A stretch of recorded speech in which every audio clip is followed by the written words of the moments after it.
we are incomplete. And I'm really mad.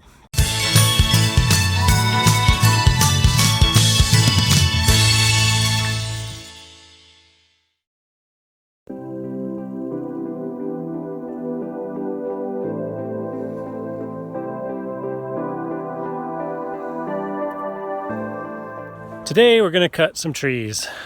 I'm really bummed about that because we had hoped to order logs, and we did order logs. And the guy who's cutting them, he just stopped communicating with us. It's been about 6 weeks since I first ordered them. I knew he'd be a little delayed. We've had some bad weather. And basically he's not returning my phone calls. So here we sit, not finished with the pole barn. Trailer's still out in the winter weather. It's supposed to snow tomorrow. And we are incomplete. And I'm really mad, but it doesn't really help to be mad, but it sucks because you make a plan and you say, okay, we need logs and it's going to be this much money and you can deliver it by this time. And 3 or 4 times now he said I could be there this week, and he's not come. And now he stopped returning my phone calls. So it's a lot more work to cut our own trees. And we have 3 acres of forest. I just really don't want to cut it all this year. I really want to be sure that we have a lot of trees and a lot of forest left for the future. And the whole plan was to pay a lot of money, get a bunch of logs dumped right here next to the mill, and we'd be done by now, but it's just not working. So back into the woods. We've cut 3 big trees to get the amount of siding done that we've already done. And I think we need about 3 to 4 more to finish. It also sucks because as soon as we cut the trees, he could call and say, yep, I'm coming tomorrow. And then I'll have made a decision that I can't unmake. And there's a 60 to 70-year-old tree that's down that could be up. So I'm no environmentalist or anything like that. I'm not like a lover of trees, but I don't want the forest to be clear cut. And we're a long way from it, but it feels a lot like that when we bring down as many trees as we have. This is the tree. Pretty tall, maybe, it could be 100 feet, maybe 80. Hard to say. It's not real wide around. The ones we have fell in the past were much bigger around, but this one will be just fine. We climb up on a ladder and put a chain and cable up high, just in case we start cutting and it sits backward the wrong direction. We can hook the tractor up to it and pull it the right direction at distance without trying to do that while it's half cut. It is dangerous to cut trees. We're very careful. We say a prayer before we start, and then we start cutting. That's another reason why we had hoped to hire a professional to bring us logs, is just not to take that extra risk and that extra time. Meanwhile, we've been waiting and waiting and waiting and waiting, and we could be done by now. So, tree's coming down in about 20 minutes.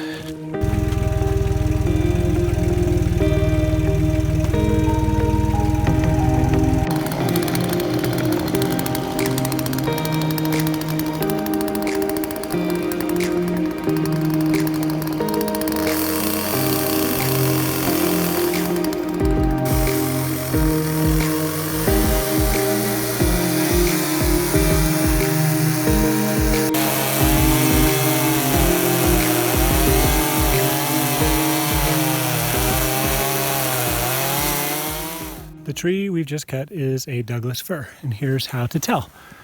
When you look at a Douglas fir, it has pine cones like this. See how it's got these little, what do they call them again? I don't know what they're called. They're like mouse tails. It looks like mice have climbed up in there. And there's a Native American legend about how the Doug fir hid the mice during a forest fire, and that's the tails that are hanging out. So that's what we've been milling, and that's what we cut today. One of my concerns with cutting too much wood from our woods is that we would end up with a monoculture of ponderosa pine, and that's just not healthy to have any one tree that takes over all the rest of the trees. But I'm less worried, because even in the path of this tree, where this tree has fallen, there are many, many other trees. This is a grand fir. We cut right between these 6 Doug firs, 1, 2, 3, 4, 5, 6. We intended to go right between these two, and we did. Came right between them. So that's perfect. Those are still alive. Those are about 20 feet tall. And then when you walk through the forest, you just see saplings everywhere. And they're going to grow up to replace that tree. And now that we've cut the tree, there's actually more light hitting the forest floor, and those trees will thrive in the coming years. Here's another Doug fir. Look at that little one. Little bitty. There's a lot of trees in here. So I don't let myself worry too much about deforestation. I just want to be careful about how we manage the woods and not waste. So here we go. That'll side probably almost one whole side of our pole barn, and that pole barn will stand for longer than the life of one of these trees. So far we're winning the equation. It is a very snowy November day. We have work to do. We're going to get this log milled up into boards and hopefully finish siding the north side of the barn today. We have to start the tractor up. Sometimes it's a pain when it's cold, but we'll see.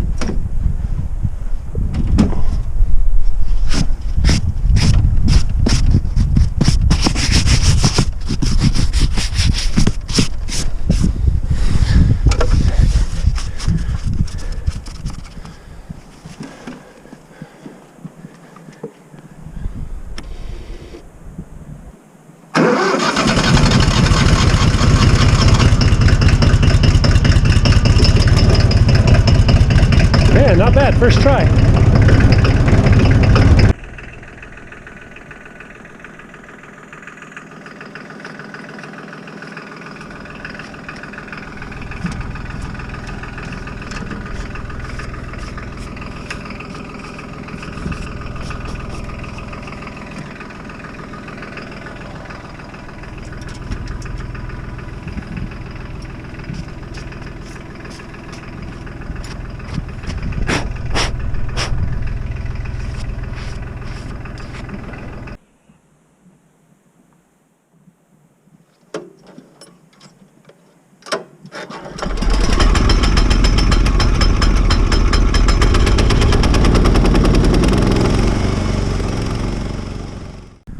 The sawmill has a water line to keep the blade cool, and I'd been putting alcohol-based antifreeze in it, but I ran out and I used water, and now it's frozen.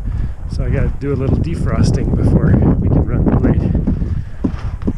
Deanna's favorite copper tea kettle.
Right, Daddy? It's waterproof. He can eat it if he wants, right? Hey,